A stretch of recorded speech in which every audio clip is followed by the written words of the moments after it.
আজকে একটা কথা বলতে বাধ্য হচ্ছি, জিদ্দার কামব্যাক শুধুমাত্র হয়নি না, ভয়ানকভাবে কামব্যাকটা হয়েছে এবং যেটা দেখার জন্য আমরা প্রত্যেকে অপেক্ষা করছিলাম। তো প্লেক্স কালেকশন চলে এসেছে, আজকের এই ভিডিওতে কথা বলবো। কেউ বলে বিপ্লবী, কেউ বলে ডাকাতের অফিসিয়াল কালেকশন প্লেক্স কালেকশন নিয়ে কথা বলবো, কারণ অন্যান্য সিঙ্গেল স্ক্রিনের ডেটা বা লোকাল মাল্টিপ্লেক্সের ডেটা কিন্তু আমাদের সামনে আসে না, কিন্তু প্লেক্স কালেকশন যেটা পিভিআর, আইনক্স এবং সিনেপলিস, এই তিনটে সিনেমা হলের ডেটা কিন্তু আমাদের সামনে চলে আসে। তো আজকের এই ভিডিওতে তোমাদেরকে প্লেক্স কালেকশনটা জানাবো। তার আগে ছোট্ট অনুরোধ করব, তোমাদের যদি ভিডিওটা ভালো লাগে ভিডিওতে একটা লাইক করো, কমেন্ট করো। চ্যানেলে প্রথমবার হয়ে থাকলে চ্যানেলটাকে অতি অবশ্যই কিন্তু আগে সাবস্ক্রাইব করে দিও।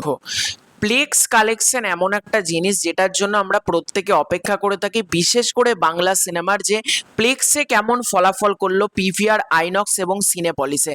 তো আজকের এই ভিডিওতে তোমাদের যে কালেকশনটা বলবো তার থেকে অনেক গুণে কিন্তু কালেকশনে এগিয়ে আছে।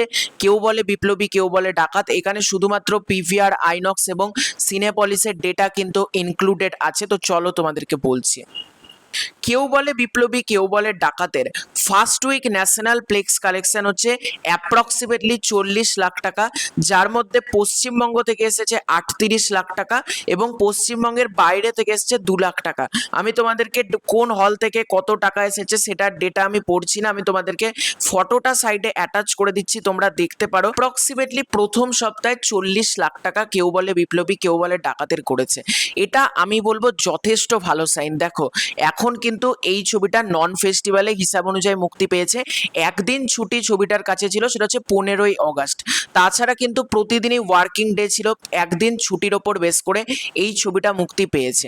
এবার সব থেকে বড় কথা হচ্ছে, এই রকম কালেকশন থেকে অনেকেই বলবে প্লেক্স থেকে তো 1 কোটি 2 কোটি পার করতে পারলো না, তাহলে কেন তুমি এটাকে বড় কালেকশন বলছো?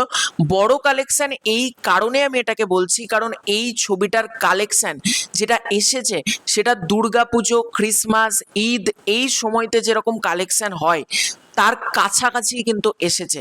অনেক ছবি কিন্তু দুর্গাপুজোতে মুক্তি পায় যেটা প্রথম সপ্তাহে 10 লাখ টাকা প্লেক্স কালেকশন করতে পারে না। এখানে কিন্তু কেউ বলে বিপ্লবী, কেউ বলে ডাকাত 40 লাখ টাকার কালেকশনটা করতে পেরেছে প্লেক্স থেকে। এখানে লোকাল মাল্টিপ্লেক্সে বা সিঙ্গেল স্ক্রিনে যে পরিমাণ রেসপন্স এসেছে, তারপরেও এই ছবিটাকে কিন্তু সাফার করতে হচ্ছে, কারণ আওয়ার আপ্পান টু, বাটওয়ারা 1947 রয়েছে, টক্সিক রয়েছে। আমি বুঝতে পারছি না এই ছবিটা আগামী দিনে কতগুলো শো হোল্ড করবে।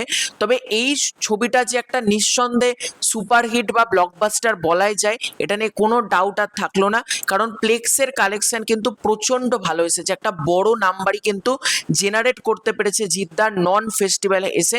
এবং প্রতিদিন, আমি প্লেক্সটাকে বাদ দিয়ে দিলাম, প্রতিদিন যে পরিমাণ টিকিট বুকিং ট্রেন্ডিংয়ে এসেছে, যে পরিমাণ হাউসফুল এসেছে, যে পরিমাণ ইয়েলো কার্ড এসেছে, এই ছবিটা কিন্তু একটা বড় সড়ো নাম্বার কিন্তু জেনারেট করেছে। আমরা ওভারঅল প্লেক্স কালেকশনের সাথে যদি তোমাদের মনে হয় যে কত কালেকশন করতে পারে, 3 বা 4 তোমরা মাল্টিপ্লাই করে নাও, তোমরা কিন্তু অ্যান্সার পেয়ে যাবে এই ছবিটার কালেকশন। এবং এই ছবিটা নিঃসন্দেহে সুপারহিট বা ব্লকবাস্টার কিন্তু বলাই যায়। এবং দেখা যাক আগামী দিনগুলোতে, মানে প্লেক্সের পরবর্তী সপ্তাহে সেকেন্ড উইক, থার্ড উইকে এই ছবিটার কালেকশন কেমন হয় সেটা কিন্তু দেখবার মতন ব্যাপার হবে। তো তোমাদের কেমন লাগলো এই প্লেক্স কালেকশনটা? কেউ বলে বিপ্লবী, কেউ বলে ডাকাতে জিদ্দার এই ম্যাসিভ কামব্যাক নিয়ে তোমাদের মতামতটা অবশ্যই কমেন্ট করে জানিও। খুব শীঘ্রই দেখা হচ্ছে নতুন কোনো ভিডিওতে, ততক্ষণের জন্য বাই বাই।